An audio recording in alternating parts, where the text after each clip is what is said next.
Hello विद्यार्थियों, आप सभी को मेरा नमस्कार। मैं पूजा पांडे, आप सभी का स्वागत है आपके अपने YouTube चैनल में। विद्यार्थियों, आज आप लोग पढ़ेंगे एक नई शैली, वह होगी पहाड़ी शैली। आप लोग इसके पहले मुगल शैली पढ़ रहे थे, तो मुगल शैली के पतन के बाद यहाँ के जो कलाकार थे वो कहाँ आ गए थे? पहाड़ी में आ गए थे। तो कभी भी अगर ऐसे प्रश्न आ जाए कि पहाड़ी चित्रकला की नींव किसने रखी, तो आप कहेंगे मुगल चित्रकारों ने रखी थी। देखिए विद्यार्थियों, ऐसा नहीं है कि यहाँ पर पहले चित्रण नहीं होता था, ऐसा नहीं है। चित्रण यहाँ पर होता है था पहले, लेकिन जो अच्छा चित्रण होने लगा वो मुगल चित्रकारों की वजह से यहाँ पर अच्छे चित्र बनने लगे, अच्छा चित्रण होने लगा।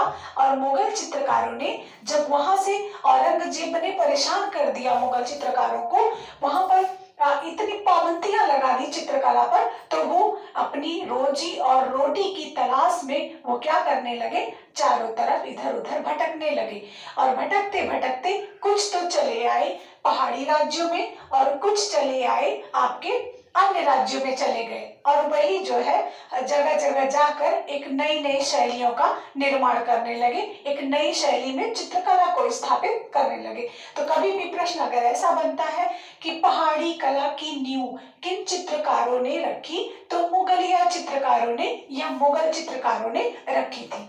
अब आप लोग पढ़ेंगे पहाड़ी चित्रकला, पहाड़ी शैली, मोस्ट इंपॉर्टेंट शैली। प्रश्न यहां से हमेशा आते हैं।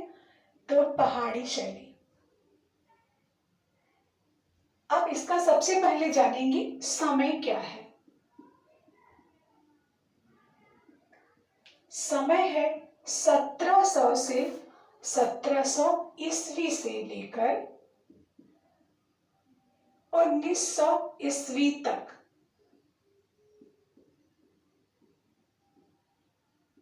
1700 ईस्वी से लेकर 1900 ईस्वी तक इसका समय है। अब हम देखेंगे कि पहाड़ी चित्रकला है क्या। पहाड़ी चित्रकला मिनिएचर पेंटिंग है। मिनिएचर पेंटिंग का मतलब लघु चित्र, लघु चित्र शैली है ये, लघु चित्रकला है या लघु चित्र शैली है ये। इसमें क्या बने हैं? लघु चित्र बने हैं, छोटे चित्र बने हैं, और उसी को क्या कहते हैं? मिनिएचर पेंटिंग कहते हैं। तो ये मिनिएचर पेंटिंग है, लघु चित्र। और पाल क्या है? पोथी चित्र है। जैन क्या है? लघु चित्र है। राजस्थानी क्या है? लघु चित्र है। आपका मुगल क्या है? लघु चित्र शैली है। और इसके पहले जब आप गुफाएं पढ़ रहे थे तो वो क्या थी? तो वो भित्ति चित्रकला थी। इस तरह से छोटे छोटे प्रश्न आपको बचाना है। तो देखिए विद्यार्थियों, ये इसका समय है। अब पहाड़ी चित्रकला की नींव किसने रखी? सबसे पहले किसी भी चीज की नींव होती है, तो पहाड़ी चित्रकला की नींव, पहाड़ी चित्रकला की नींव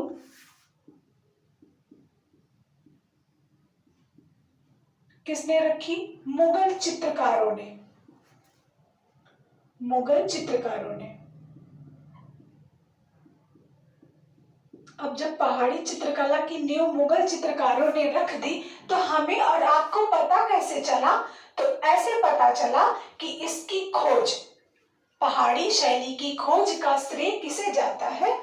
तो पहाड़ी शैली की चित्रकला का खोज जो है यह जाता है मेटकाफ को। मेटकाफ ने इसकी खोज की थी, तभी आज हम और आप लोग पढ़ रहे हैं, इसको जान रहे हैं। तो इसकी खोज के विषय में अगर प्रश्न आता है कि पहाड़ी चित्रकला की खोज किसने की थी, तो मेटकाफ ने की थी। सिर्फ उन्होंने खोज की है, ओके, कुछ और भी कार्य इसमें नहीं किया है। सबसे ज्यादा कार्य किसने किया है? आनंद कुमार स्वामी ने। आनंद कुमार स्वामी ने इसके चित्रों का बहुत गहराई से अध्ययन किया है। आनंद कुमार स्वामी ने पहाड़ी चित्रकला के जो चित्र हैं उनके विषय में या पहाड़ी शैली के विषय में बहुत गहराई से इसका अध्ययन किया है। या ऐसे भी प्रश्न आ सकता है कि इस पर सर्वाधिक विभाजन का कार्य या कार्य किसने किया है? आप कहेंगे आनंद कुमार स्वामी। लेकिन विद्यार्थियों, अगर पुस्तक की बात आती है कि सर्वाधिक पुस्तकें किसने लिखी हैं तो आनंद कुमार स्वामी नहीं, BN गोस्वामी। पुस्तक की बात आएगी कि पहाड़ी शैली में सर्वाधिक पुस्तकों का निर्माण किसने किया था, BN गोस्वामी ने किया था। ठीक, और अगर विभाजन की बात आती है, कार्य की बात आती है कि कार्य किसने किए, इसका विभाजन किसने किया, तब आप कहेंगे आनंद कुमार स्वामी ने, AK स्वामी ने। श्रीलंकाई थे ये, AK स्वामी ने किया था। क्या किया था, विभाजन,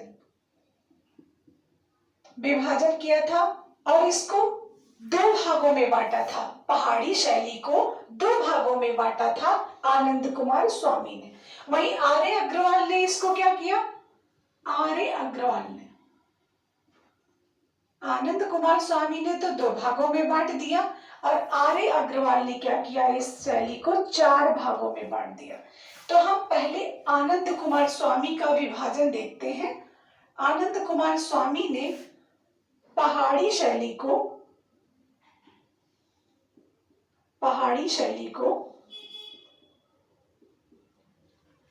2 भागों में बांटा।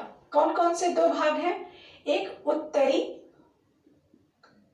और एक दक्षिणी। एक उत्तरी कला बताया और दूसरा इन्होंने बताया दक्षिणी शैली।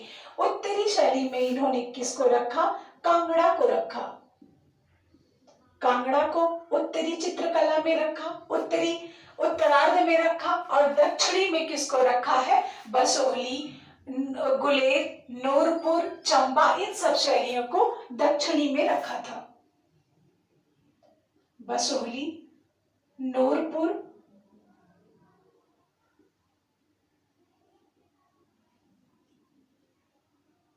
इन सभी शैलियों को आनंद कुमार स्वामी ने दक्षिणी चित्रकला में, दक्षिणी की कला में रखा था। अब आप लोग देखेंगे कि पहाड़ी शैली किसका सम्मिलित रूप है और इसको संरक्षण किन राजाओं ने प्रदान किया था। तो पहाड़ी शैली में राजपूत राजा थे। कौन थे, राजपूत शासक थे। और इस शैली को संरक्षण, कभी भी मुगल शासक नहीं लगाना है, इस शैली को संरक्षण की अगर बात आती है तो इस शैली को, क्योंकि मुगलिया चित्रकार जब यहाँ आए थे तो संरक्षण किसने दिया था, राजपूत शासकों ने संरक्षण दिया था। इसलिए अगर संरक्षण की बात होती है कि पहाड़ी शैली को संरक्षण किसने प्रदान किया, तो राजपूत शासकों ने संरक्षण प्रदान किया। और विद्यार्थियों ये क्या है, ये मिनिएचर पेंटिंग है, लघु चित्रकला शैली है ये। अब ये किसका रूप है, इसमें कौन कौन सी शैलियों का मिश्रण है, सबसे ज्यादा प्रभाव किसका है इसमें, तो ये आपकी 2 शैलियों का, 2 कौन कौन सी, Mughal plus Rajasthani, Mughal plus Rajasthani is equal to Pahari शैली।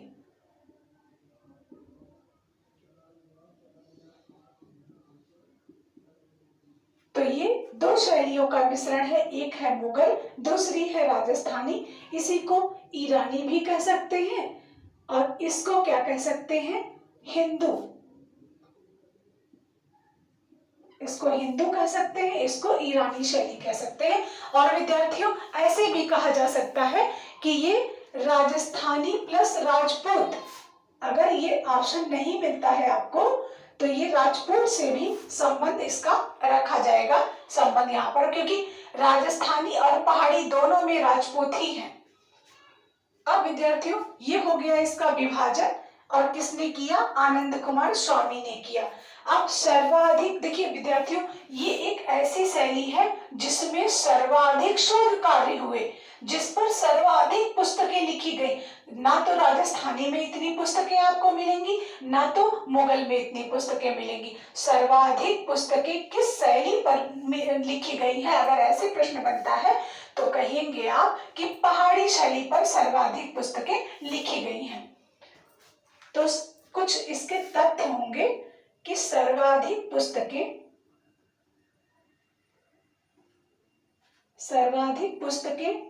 किस शैली पर लिखी गई हैं, सर्वाधिक पुस्तकें लिखी गई यहाँ पर।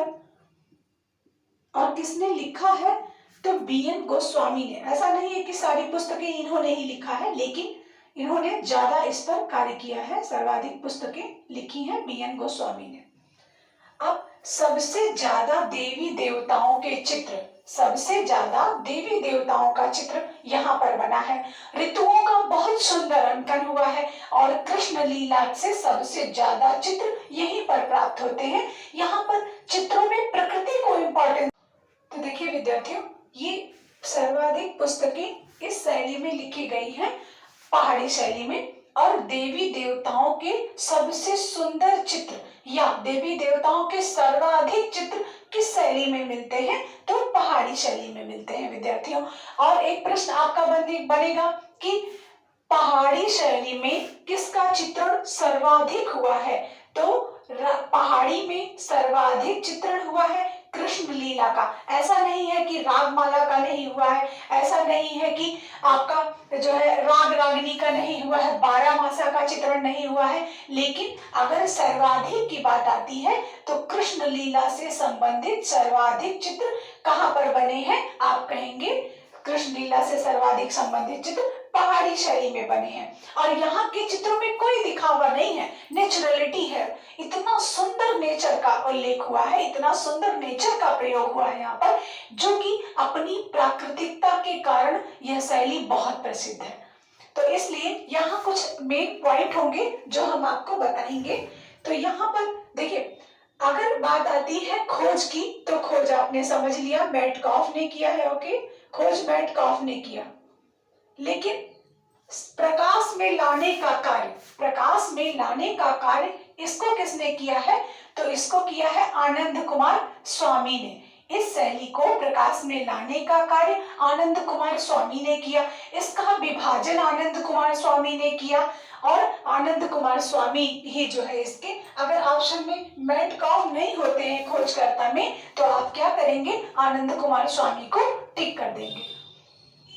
तो यहाँ पर सर्वाधिक पुस्तकें किसने लिखी? बी.एन. गोस्वामी ने। और इस शैली में सर्वाधिक पुस्तकें लिखी गई हैं, पहाड़ी शैली में सर्वाधिक पुस्तकें लिखी गई हैं और सबसे ज्यादा शोध कार्य लिखी गई।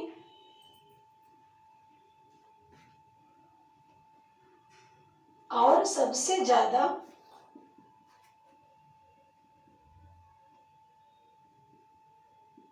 शोध कार्य इसी शैली पर हुए हैं।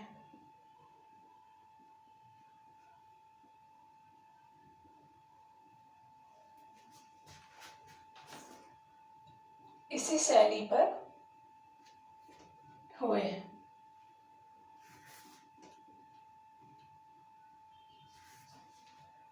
अब देवी देवताओं का सबसे ज्यादा अंकन किस शैली में? देवी देवताओं का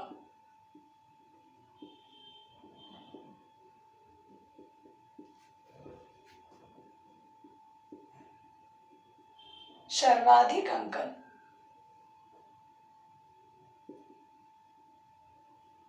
देवी देवताओं का सर्वाधिक अंकन किस शैली में होता है? तो पहाड़ी शैली में होता है। अब कुछ यहाँ पर आपको मैं महत्वपूर्ण तथ्यों के बारे में लिखूंगी कि सर्वाधिक कृष्ण लीला के चित्र, कृष्ण लीला के चित्र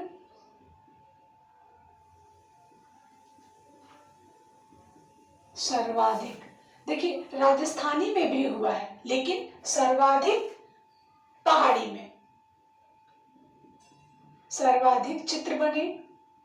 और इसके बाद में 12 मासा का, 12 मासा में क्या है? 12 मासा के सर्वाधिक चित्रण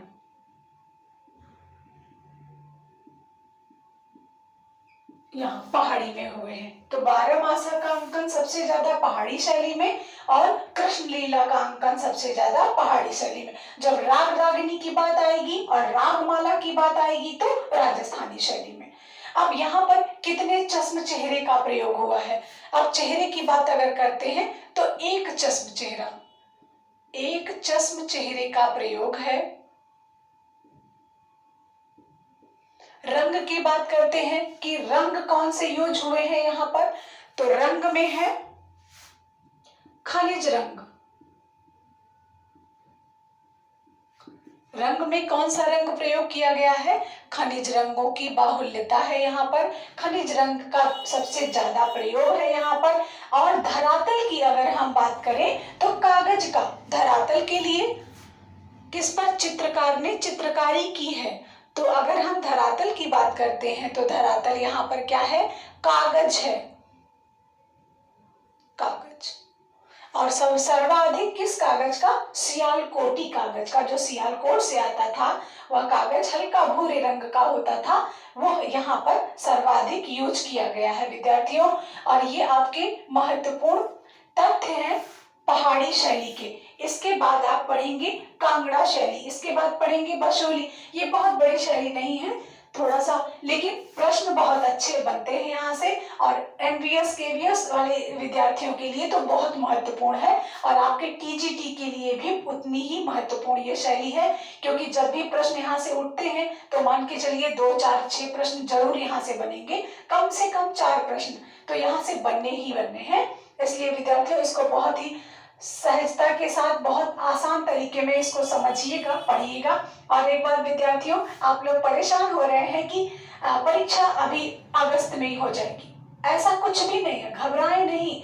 परीक्षा अगस्त में नहीं होगी भाई, इतना आसान नहीं होता। मैंने कितने अपने वीडियोस में कही ये बातें कि परीक्षा इतनी आसान नहीं होती है कराना, और वो भी आप सभी लोग जानते हैं कि क्या माहौल है। तो इसलिए परीक्षा मुझे, मतलब अब मैं तो आयोग में बैठी नहीं हूँ भाई, लेकिन हाँ ये है कि उतना एक्सपीरियंस हो जाता है विद्यार्थियों, सोच के समझ के देख कर उतना एक्सपीरियंस तो हो ही जाता है कि परीक्षा अभी अगस्त में तो नहीं होगी। हाँ, आगे परीक्षा होने के चांसेस हो सकते हैं जब तक पेंडेमिक की जो एक सामान्य स्थिति है नहीं हो जाती है, तब तक परीक्षा का कोई अर्थ नहीं होता है, ना मिलेगी परीक्षा इतनी जल्दी आपको। इसलिए विद्यार्थियों मन लगाकर पढ़िए, समय है, घबराएं नहीं। परीक्षा अभी अभी भाग इतने दिन से क्या कर रहे थे? सो रहे थे। इतने दिन से क्लासेस चल रही हैं, आप लोग पढ़ ही नहीं रहे हो, तो परीक्षा कब होगी इसके सिलसिले में ना पढ़कर जब भी परीक्षा होगी आप तैयार हैं, ऐसे पढ़ाई करें प्लीज। परीक्षा कब होगी इसको छोड़ दीजिए, आपकी तैयारी कितनी अच्छी है उसको समझिए, आप कहाँ पर है ये देखिए। अभी परीक्षा चिल्ला रहे हो ना आप लोग, अभी परीक्षा हो जाए तो मुंह बन जाए, अरे बाप रे ये कहाँ से आ गया, ये तो पढ़े ही नहीं, ये तो जाने ही नहीं, ये तो आउट ऑफ सिलेबस दे दिया, ऐसे आप लोग कहने लगते हैं। आउट ऑफ सिलेबस नहीं होता है पेपर, आप पेपर के उसको समझिए, पेपर कहाँ से आ रहे हैं, कैसा पेपर बन रहा है, और आपके सब्जेक्ट में है क्या। पहले तो आप जानेंगे ही नहीं कि आपके सिलेबस में क्या है, तब फिर वही बात आएगी कि ये तो आउट ऑफ सिलेबस है। आउट ऑफ सिलेबस परीक्षा का शेड्यूल नहीं होता है, घबराए नहीं। आपका कला सब्जेक्ट है, कला पढ़ेंगे तब तो लगेगा कि हाँ सिलेबस से आया हुआ प्रश्न है ये। कला को पढ़िए, हिस्ट्री को दरकिनार करिए, और वही चीजें पढ़िए विद्यार्थियों जो आपके लिए जरूरी है। फालतू की चीजों को छोड़ दीजिए, दुनिया भर का पढ़े जा रहे, क्या पढ़े जा रहे हैं? आपको जो जरूरत है वो पढ़िए बस, फालतू का पढ़ने से कोई लेना देना आपको नहीं है। अभी मैं टेस्ट करा लूँ आप लोगों से ना, तो विश्वास करिए आप लोग 40-50 के अंदर ही सिमट जाएंगे। 125 में आप 110 नहीं पहुंच पाएंगे, क्योंकि आप लोगों ने जाना ही नहीं है कि परीक्षा का पैटर्न क्या होता है, हमको पढ़ना क्या चाहिए।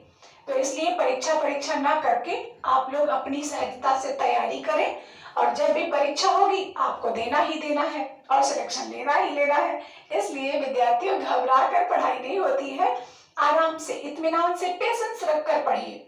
और विद्यार्थियों मेरी ऑनलाइन क्लासेस नया बैच भी शुरू हो गया है। जिन विद्यार्थियों को पढ़ने के लिए नहीं आएंगे, खाली परीक्षा, मैडम परीक्षा कब होगी इस तरह से नहीं, परीक्षा के लिए प्रिपेयर आप हैं नहीं है, परीक्षा के लिए प्रिपेयर होइए पहले, तब परीक्षा को सोचिए। धन्यवाद विद्यार्थियों। और सभी विद्यार्थी जिन लोगों ने मेरी बुक ले रखी है वो भी जरूर बताएं अपने भाई बहनों को, अपने स्टूडेंट्स को, अपने विद्यार्थियों को। आप बहुत से टीचर्स भी ले रखे हैं बुक्स को, तो वो तो खैर बताएंगे नहीं, लेकिन उनको भी बताना चाहिए कि हाँ बुक का क्या अच्छा पैटर्न है कि नहीं है।